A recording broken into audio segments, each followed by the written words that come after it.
A hearty welcome to you all. A special hearty welcome to our speaker, Dr. Do-Won Cho, and our panelists, Professor David Harvey, Diplom-Ingenieur Dieter Lehmann, and Dr. Christian Ottersbach. Good afternoon in Central Europe. Good evening in Korea.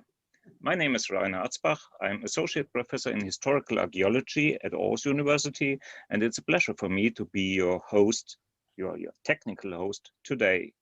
In a few minutes, the director of our research program, Materials, Culture and Heritage, my colleague, Associate Professor David Harvey, will welcome you, followed by Dr. Christian Ottersbach, the president of the Society Marburg Working Group for European Castle Research.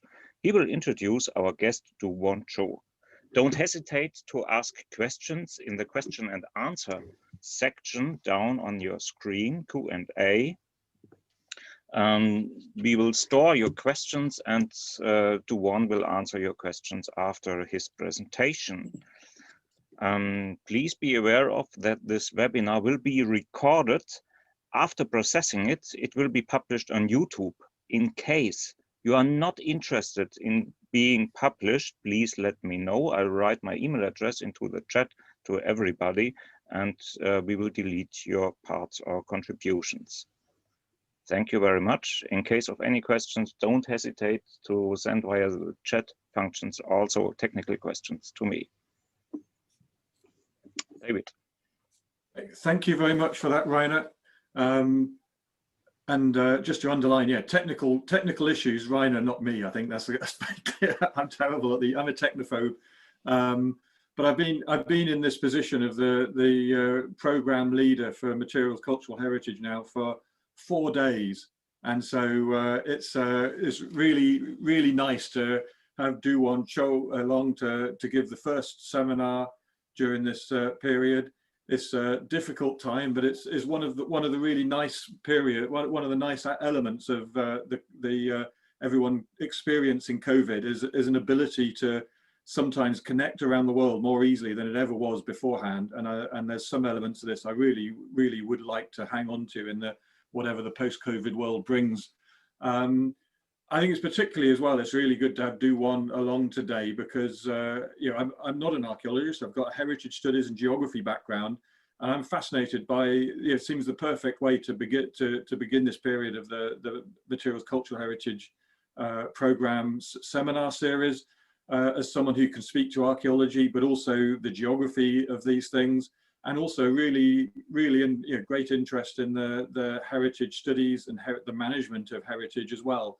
I see from Do-Won Cho's background all sorts of interests in not just in Korea, but on the ICOMOS committee for fortifications more internationally, but also stretching across time periods, including fascinating work and interest in things like the demilitarized zone in Korea today. And I mean, it's really interesting to bring all those things together. I'm not going to say more. I won't introduce the actual paper, and instead I'd like to just pass on now to welcome everybody to this Materials Cultural Heritage seminar, and now more formally for the introduction for this particular seminar to Christian. So thank you. Yeah, Christian Ottersbach. Thank you. Thank you. So, dear guests and friends of Strongholds around the world, I think we have today spectators from around the world. I hope so. So not only a hello, but also a good morning, a good evening, a good afternoon, and to the night owls, perhaps a good night into the round. It's a great pleasure for me to welcome you in the name of the Department of Archaeology and Heritage Studies of Aarhus University and the Marburg Working Group for European Castle Research to our new lecture series, Strongholds of the World. Our idea was to present a worldwide look on castles and fortifications, and mainly on non-European strongholds, opening the view on the phenomenon of fortified sites and their cultural background. So I am the first chairman of the Marburg Working Group, Christian Ottersbach. For all who don't know us, shortly, our small society was founded at Marburg University in 1996 by, at that time, students and young academics of art history and archaeology. One of our members is Professor Rainer Atzbach, archaeologist, and I'm glad that we have with him a good connection and relationship to Aarhus University. Without its power, we couldn't have organized such an international virtual lecture series via Zoom. And by the way, I have warmly also to give my thanks in the name of our society to his chief, David Harvey, for the possibility to organize this lecture series in collaboration with Aarhus University and his kindly support. Today, our first virtual journey will lead us to the former Joseon Kingdom of Korea and to the astonishing mountain fortress of Namhansanseong, south of Seoul, which is inscribed as a UNESCO World Heritage. The title of our first lecture in this series is The World Heritage Site of Namhansanseong, a military stronghold in Korea. So I have the great pleasure to introduce to you my friend and colleague, Dr. Do-won Cho. He's an expert on the World Heritage. Dr. Cho has studied in the Republic of Korea and Germany architecture at the University of Suwon and Aachen Technical University. He has done postgraduate studies in monument preservation at the Otto Friedrichs University, Bamberg. There he made at the chair of monument preservation his PhD with a very interesting thesis about the Royal Korean fortress town Suwon, its historical documentation, the Hwasong-songja-geulge, and the international cultural relationships behind this fortification and its contemporary detailed publication. Dr. Cho is General Secretary from December 2019 of ICOFORT, and he was ICOFORT Vice President from 2015 to 2019. He has worked extensively on the World Heritage Site management of Korean fortresses, such as World Heritage Namhansanseong. He's one of team members for the formulation of ICOFORT Charter of Fortifications and Military Heritage Draft. Currently, he's an expert committee member of World Heritage Division for the Cultural Property of Cultural Heritage Administration of Korea since 2017. He worked also as an adjunct professor of the World Heritage Department at the Konkuk University in Seoul in 2015 to 2019. Do-won Cho has been in charge of planning on the cultural policy of the Gyeonggi Cultural Foundation and research on the tentative cultural heritage, intangible cultural heritage and memory of the world of Gyeonggi-do Province, Republic of Korea.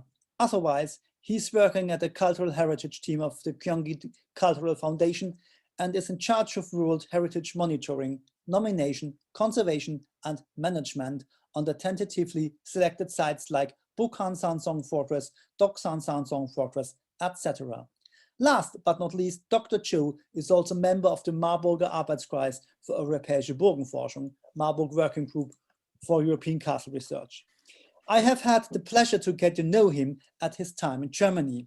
Well, Do-won, thank you very much that you have found time to give us today an overview and introduction in one of the most interesting Korean fortifications. The auditory is now yours.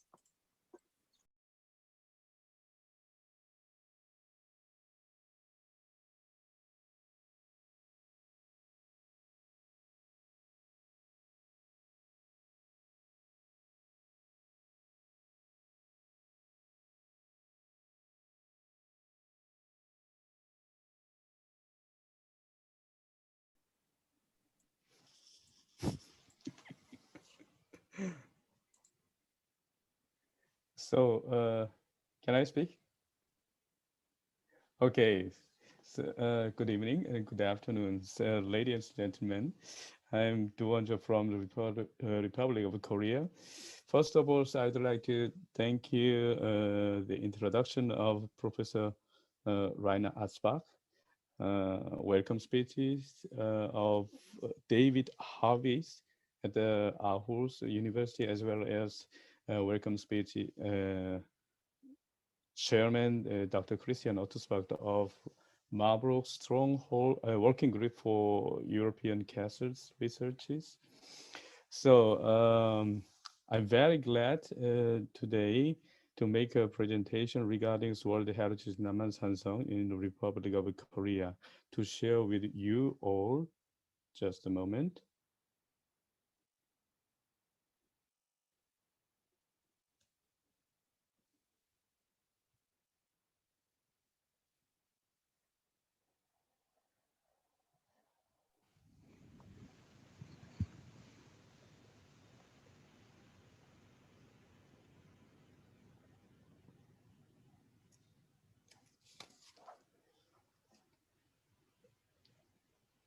is one of its aerial view of World Heritage Namhansanseong.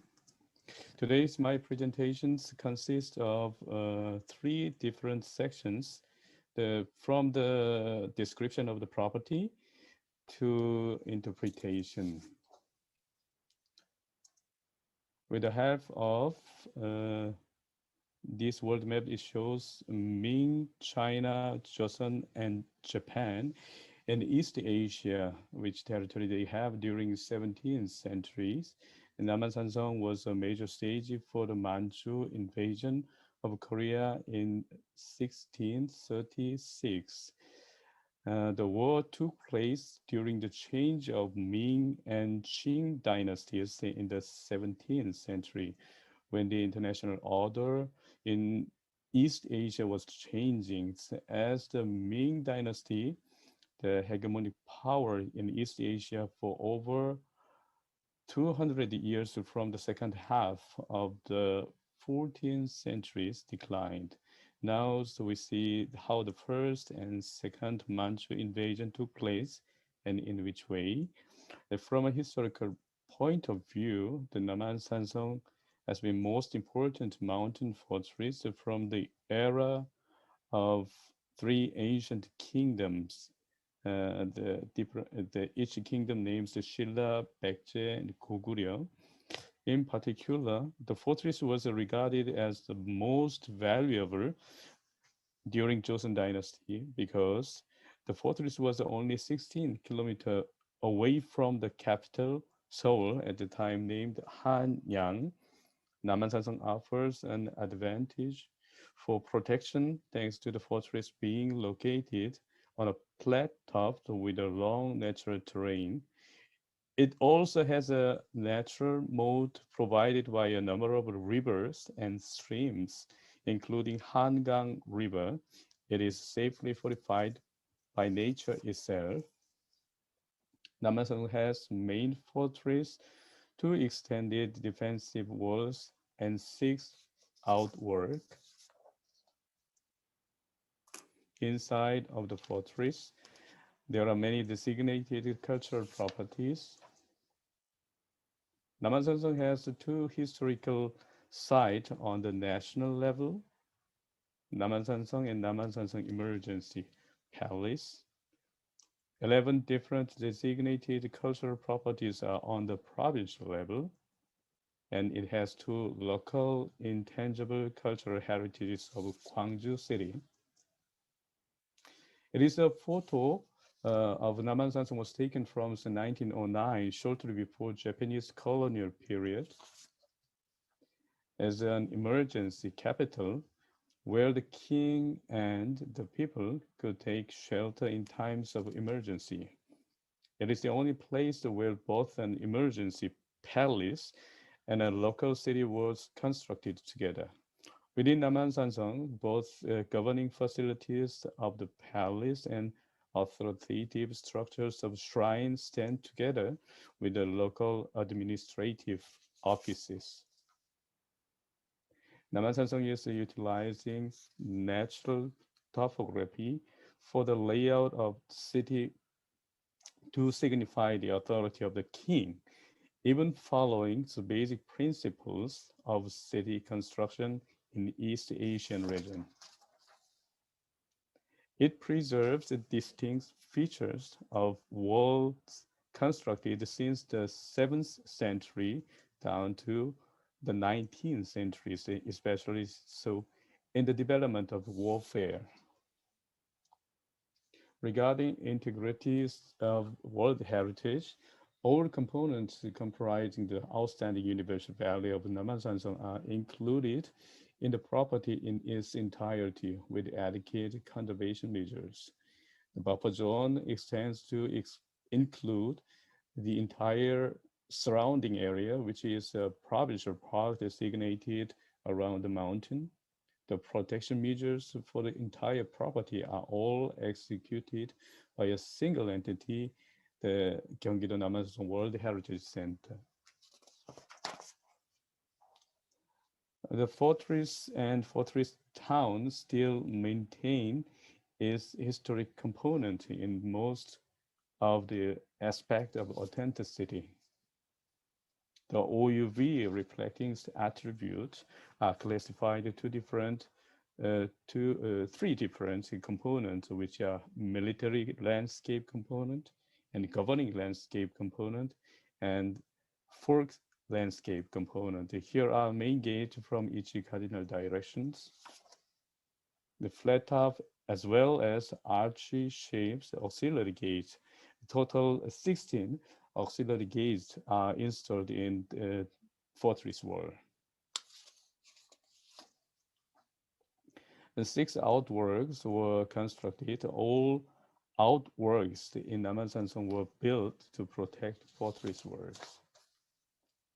Now you see you have some various outworks, the structures of Namhansanseong.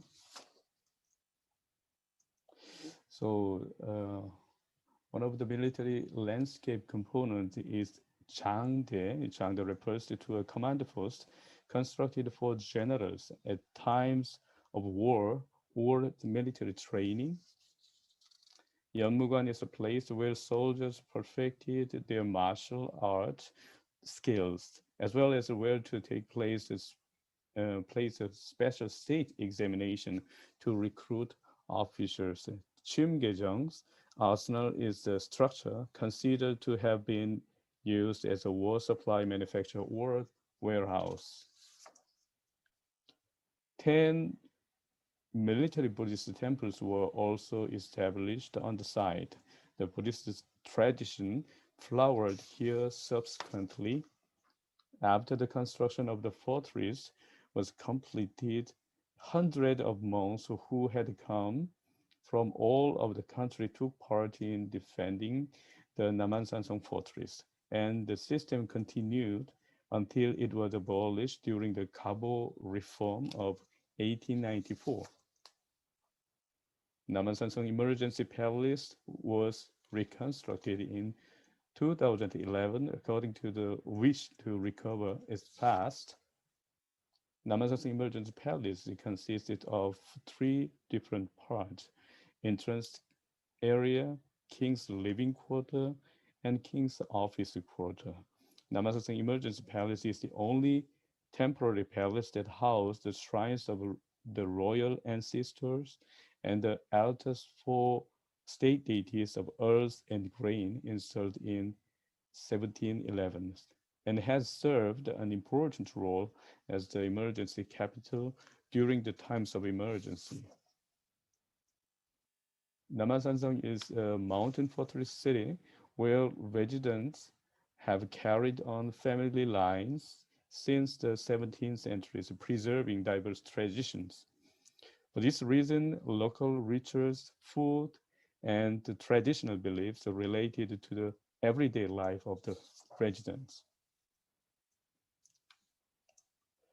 So outworks of Namhansanseong were restored according to the maintenance basic guidelines on the fortress in Korea. At first, the basic survey on the site was carried out and comprehensive management plan was prepared for each site. The evaluation on the conservation management of ECOMOS in 2014 during the World Heritage Committee was very positive. It was analyzed on the different materials between the original substance used in 17th centuries and the substance in 1980s and 1990s for the parapet restoration. The original form and substance, function, and setting concerning the authenticity of each cultural property in Namhansanseong are well preserved and remained intact through the right conservation measurements. For example, the walls of the 12th auxiliary gate in Namhansanseong is carefully reconstructed through the careful measurement, followed by an archaeological and historical study of the fortress wall construction. Those reconstructed work was differentiated from the architectural composition, and bears a contemporary stamp. Its measurement corresponded to the spirit of Venice Charter, especially the Article 9. All measurement of conservation management in Namhansanseong are carried out at Gyeonggi-do Namhansanseong World Heritage Center in collaboration with the CHA, Cultural Heritage Administration of Korea, and local government, Namhansanseong Management Committee, and Namhansanseong Cultural Heritage Guardians. To raise awareness on the OUV of Namhansanseong historical document as records on Namhansanseong written in Chinese and named Namhanseong was translated into modern Korean, and this was easily reinterpreted and published in form of guidebooks, which was mostly used by site tourism interpreters.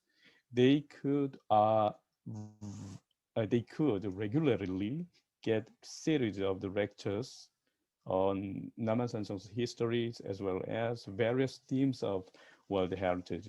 Finally, their knowledge and experience can be delivered at the site during the guide tour. With respect to authenticity of setting, function, tradition, and the intangible cultural heritage related to OUV attribute reappeared in each place. To make deepened studies on Namhansanseong's OUV, as well as to make networking amongst the various stakeholders, including site manager, regular national and international symposiums were held according to various themes on sustainable development goals of World Heritage Strategy implementation.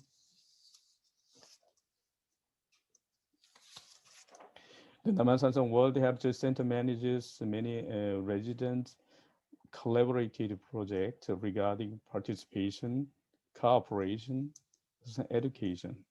Residents who live inside and outside of the fortress, they are very active as a cultural heritage keeper. Recently, History Academy and interpreters workshop are running with a big interest. Thank you so much.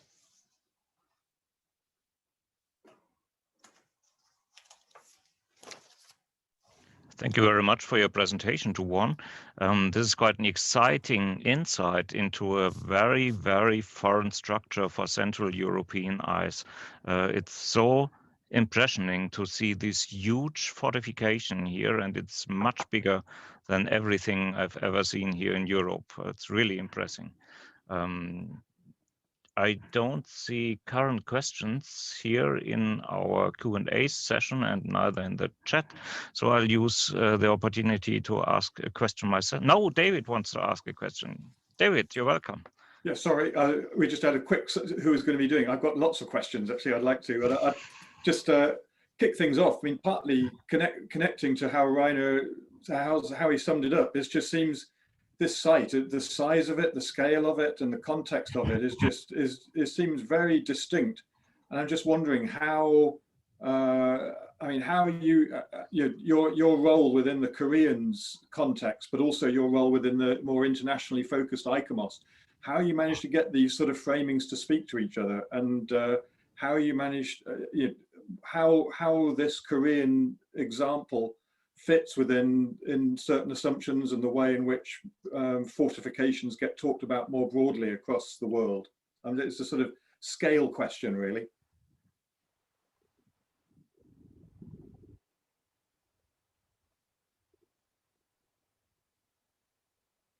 So in Korea, there are a lot of fortification and fortress structures according to different typology. And we have at first on the flatland, the fortress, at first it is written in Chinese, Song.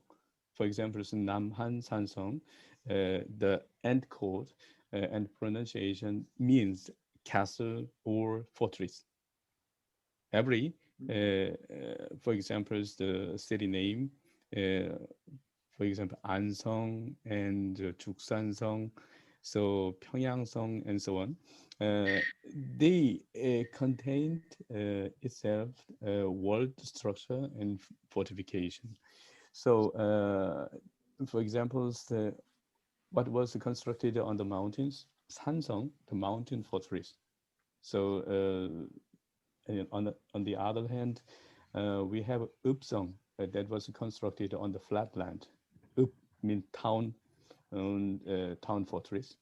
So, and we have also on the other hand, so from the we so situated between China and Japan, and during the Japanese colonial period, also beforehand during the Japanese invasion of Korea, it was broken out in 1592. They brought so many influences, and we so-called shared built heritage. So Japanese components are also introduced to the Korean fortress structure. And so from the northern, and during my lecture and these times, I mentioned the influence from the Qing dynasty.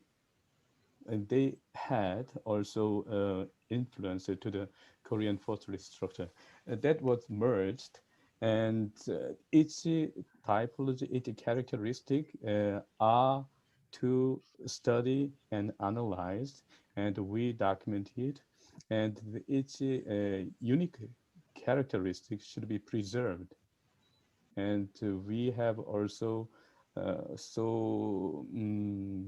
academic structure that was established by the national central government, and who this institute gave so many instruction on the construction technology, historical development of the fortress and fortification structures.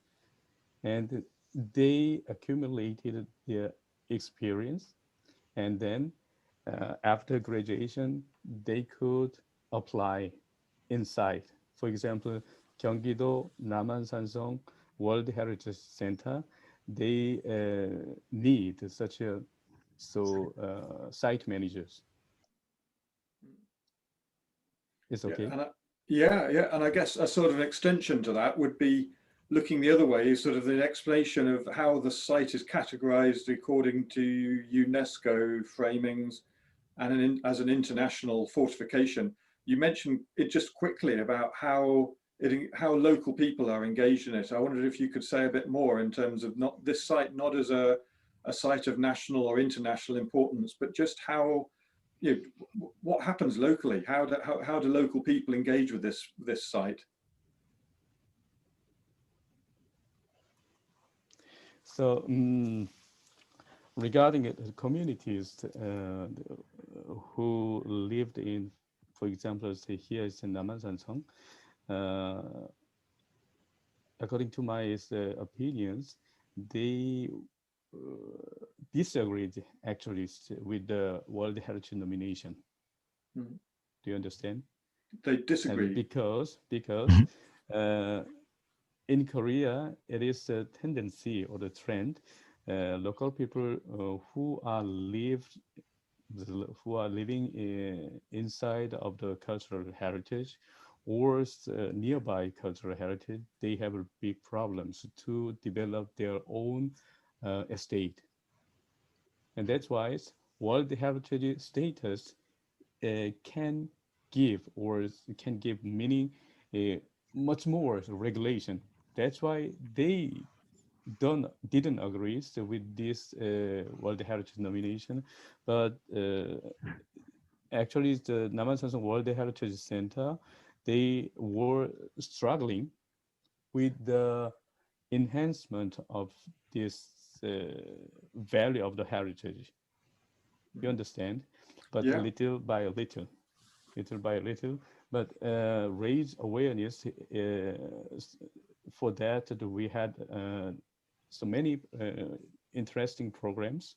So historic academies, the interpreters workshop from different experts from the university. We invited expert, and from also storyteller on the museum curator. They give such enhancing programs, and it worked out. For example, at the time, so we started 1999, and then I'm sorry. So 2009, we began the World Heritage nomination process, and 2014, it was inscribed on the World Heritage list. And before 2009, the resident of the fortress town didn't agree with the World Heritage nomination.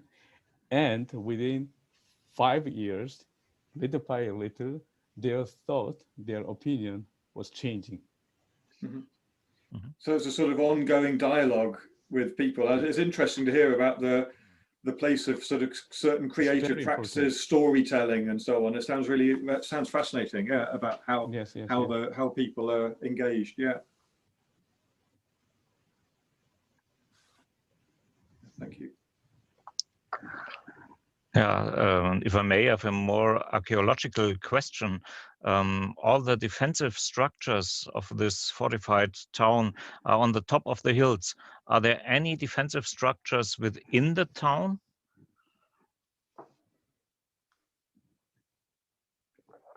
Rainer, so you mean inside of Namhansanseong fortress? Yep. Or yes? I explained to you 3 different attributes reflecting OUV. The first one is military landscape component, and governing landscape component, and forest landscape component. Regarding military landscape component, the most characteristic is delivered by fortress wall. That's outside structure, outskirts structure, but inside of the fortress, and there are also installed military training pavilion. And on the other hand, and this in Namhansanseong, there are military Buddhist temple. The Buddhist monks are at the times were mobilized by different provinces regularly, and they had to manage and protect fortress walls in each sector. But these military temples are not fortified. These are more a kind of barrack where the monks stayed and lived. There are no walls within the fortress. So it's a very interesting question. So Buddhist monks, they might not kill any kind of human or even insect and so on. But at the time, they had to defend. They might handle matchlock and also arrow shooting gun. Till Cabo reforms, 1896. This time is in the changing period between old weaponry in Korea and new weaponry. I mean, old fashioned military structure between old and new. It's the Cabo reform period in Korea. Thanks.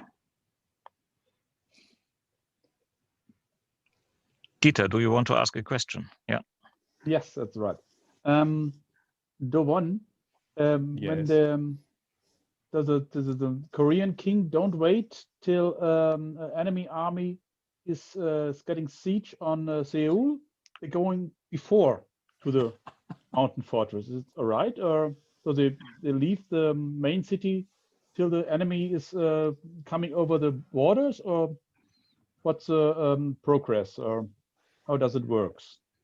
So I would like to answer with regard to military strategy in Korea.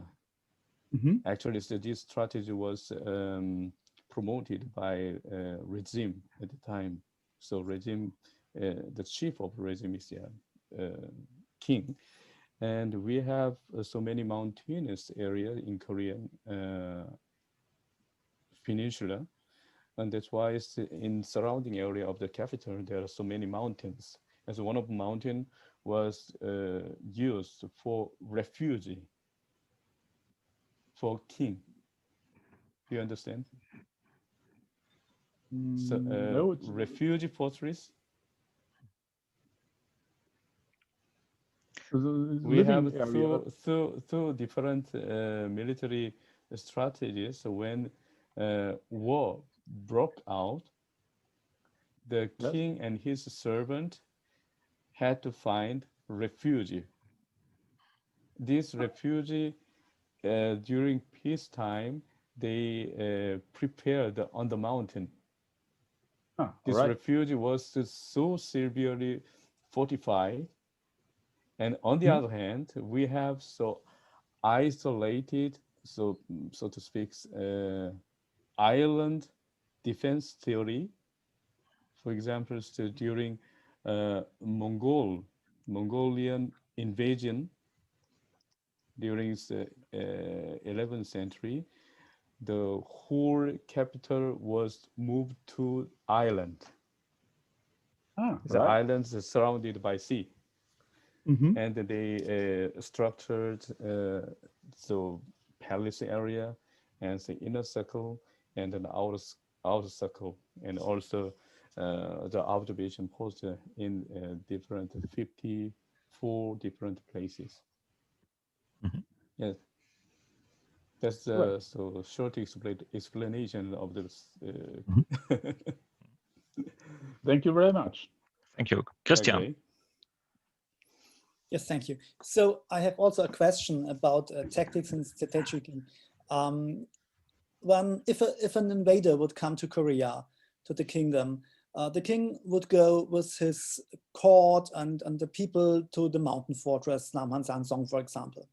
So they were totally left, totally leaving, for example, the main capital, Seoul, and there were no defenders at Seoul at that moment. Is this right? Yes, right. Oh.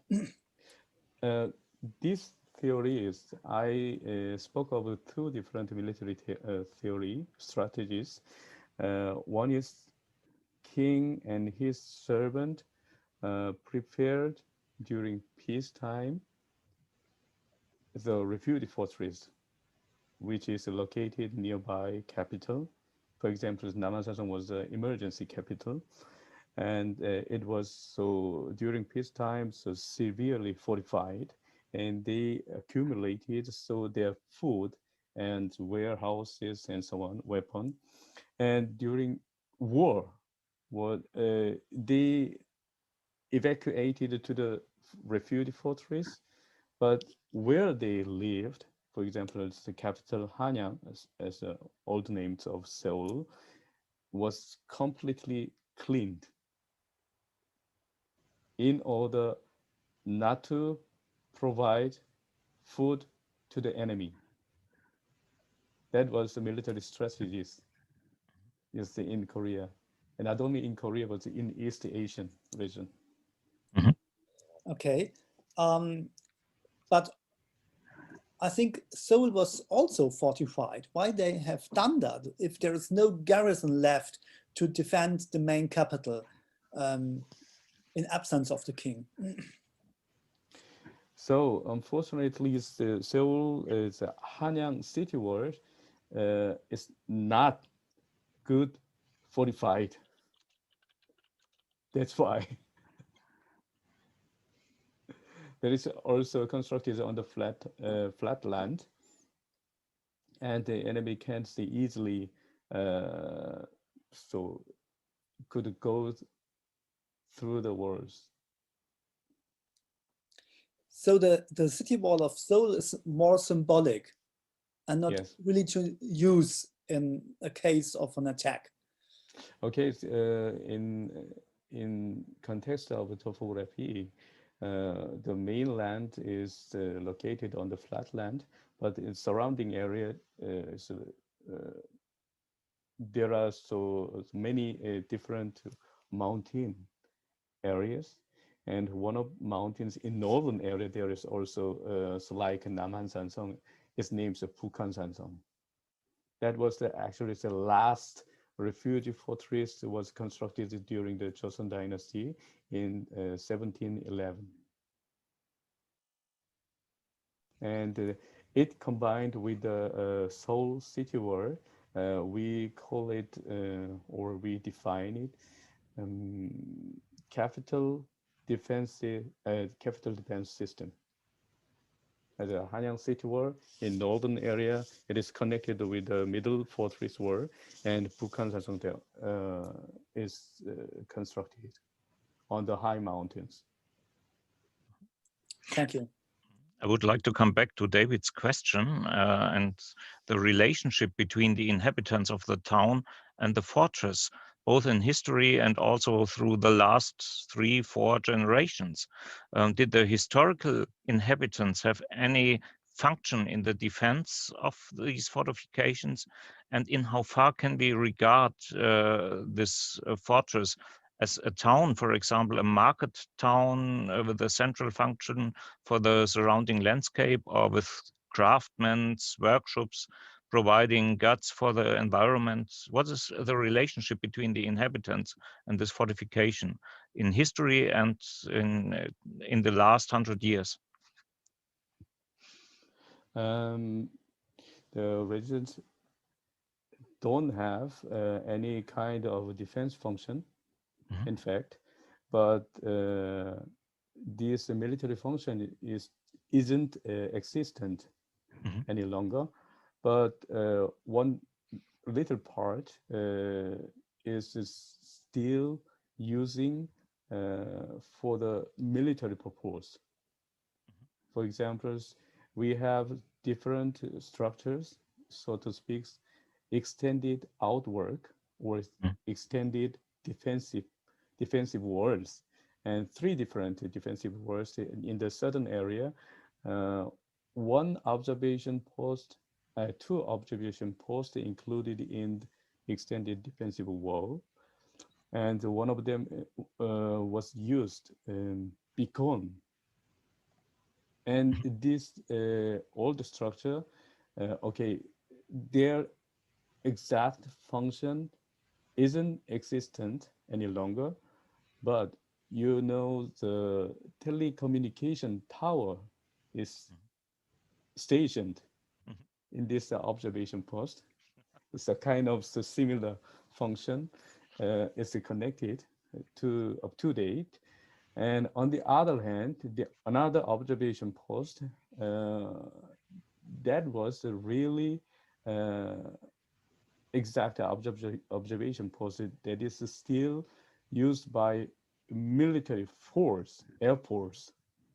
They have so radar systems and so on. Only It's one still in use as in a fortress and with military use. That's quite Yes. interesting. And on the other hand, inside of the fortress there are residents. They have so successive family line, as you shortly before mentioned, 3 or 4 generation living there, and they have the kind of customs or say intangible cultural heritage. And for example, we have a long tradition of Confucianism, Confucius, and they have so kind of association, 2 different association, and twice a year they have so ceremony, the rituals, as a kind of local community. They are funded by Gyeonggi-do Namhansanseong World Heritage Center to make succession to generation to generation. Thanks. We promote, yes. Yeah, great. You mentioned during your lecture that the reconstructed parts of the fortress are differentiated from the original substance. How did you do this? So we have also a big struggle, or it's a big problem sometimes regarding reconstruction. So original materials we want to find original material, and that's why we analyzed chemically as in labo and so on. But it is very difficult to find the original substance, original material. But on the other hand, we found original structure. For example, so you have fortress wall, and on the fortress wall there were installed so many parapet structure, so aperture, and this parapet were made of lime mortar and brick structure. This lime mortar is we had a big issue to analyze in detail as in accurate manner, and we totally found original material, and we applied to restore another parapet structure inside. For that, we have made experimentation inside of the fortress as well as outside of the fortress, and we let it endure this experimental structure, and we checked regularly. We regularly checked this form changement and the surface change and so on, and then we made documentation. It's primarily a documentation which makes the difference between the original structure and the reconstructed ones, or do you use colors or a different surface of the stones to make clear this is a reconstruction and this is original substance? So we have such a case. We cannot find, for example, the stone structure. Stone structure. This stone can be found in any quarry, stone quarry, and then so we substitute these original stones, so similar material. That's why it can be differentiated, old structure and new structure. It's possible. Yes. Great, thanks. Yeah, Dieter? So another question for the material. It looks like the old material is sometimes the nature stone, and sometimes the I don't know the English word in German, Backsteinziegel. You know, is there a reason? Yes, thank you. Brick. Why does it happen? In Germany, the castles are built by the stones around these building blades, but just if there isn't any natural stone, they build the castles by bricks. And so Namhansanseong, it looks like built with those materials. Is there a reason? Or what's the reason? No? It must be explained at first the structure of the fortress wall. At first, it's a fortress body, and upper area there are installed parapet structure. So fortress body was constructed with the nature stone, and in parapet area, the brick bricks were used to build this parapet structure. But this brick technology or the brick production was introduced during late of 19th centuries. So late. So, no, 18th century, sorry. When, sorry, I have to consider. So the half of 18th centuries in Korea. Okay. That was introduced from the northern, from China. And we applied it to build fortress wall, especially where the main gate area, where the outwork was constructed. But a brick means for us actually at first the hardness, and they can build as fast as possible. Ah, all right. After defeat of the war, they could produce this brick faster than natural stone. And in Namhansanseong's case, they merged with both techniques. And the bricks always also produced nearby Namhansanseong or anywhere else? Namhansanseong is located not only on the mountain, but also nearby Namhansanseong there are many streams. It is connected with the Hangang River. So at the Hangang River there are so many clay and mud. They could gain from the river, and they burned. All right, thank you very much. Thank you. Christian, your hand is raised. Yeah, please ask. Yes, the one is going a little bit back to the questions of Rainer for the reconstruction work, on the restoration work. So you have not something such a perfect source like a Hwasong in Suwon, a documentation, contemporary documentation of the building process for Namhansanseong. There are no historic pictures to see how it was built or how were the details of the buildings. Is this right? Actually, in each case, when fortress was constructed, they left documentation. Nowadays, we call it historical records. But for Namhansanseong's case, there are a few historical records on brick production or any kind of modern technologies. We found the register, so a registration code from the warehouse.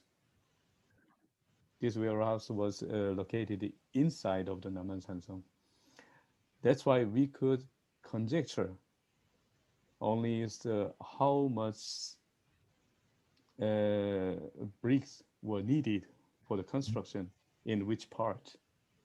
And on the other hand, we can also analyze where the furnace kiln structure was established with the help of a historical map. They put the names where the kiln was. Southern area and the eastern area are real. In reality, in old times, they built kiln to produce bricks. Great, thanks. David. Just quickly going, I suppose, linking some of these ideas about the reconstruction and when it was taking place and why it was taking place, but also to Rainer's question about the more recent uses. I'm wondering, you mentioned there's some elements of intangible cultural heritage at the site, and I was just wondering to say if there's more on that, but also if the site is the significance of Namhansanseong within, say, Korean national identity, and maybe within literature and other sort of wider cultural references, and just how important is the site in a not necessarily in a military presence, but as a resource within politics of national identity and so on. So before World Heritage inscriptions, the many Koreans considered or thought of Namhansanseong. What is the value of Namhansanseong? Many people explain to us Namhansanseong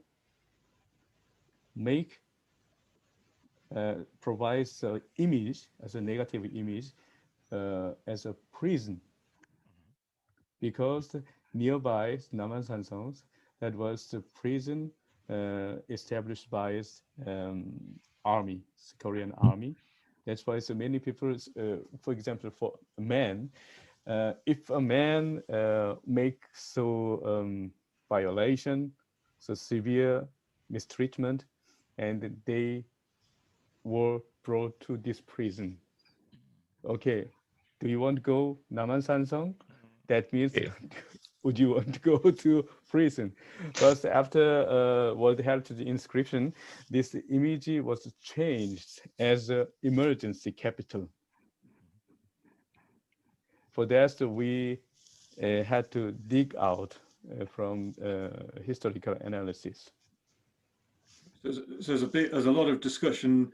Is that reconstruction, both as a physical presence, but also perhaps the reconstruction of a narrative surrounding Namhansanseong as a site, and telling a slightly different story in terms of the importance of it. That's fascinating, actually. Yeah. Yes.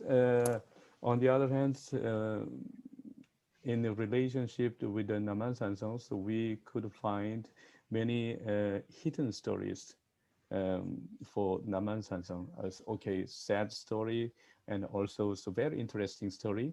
And we were defeated by the Qing army, but during Qing's invasion, there were also how can I say, so many tales and also narratives that was succeeded by village residents and so on.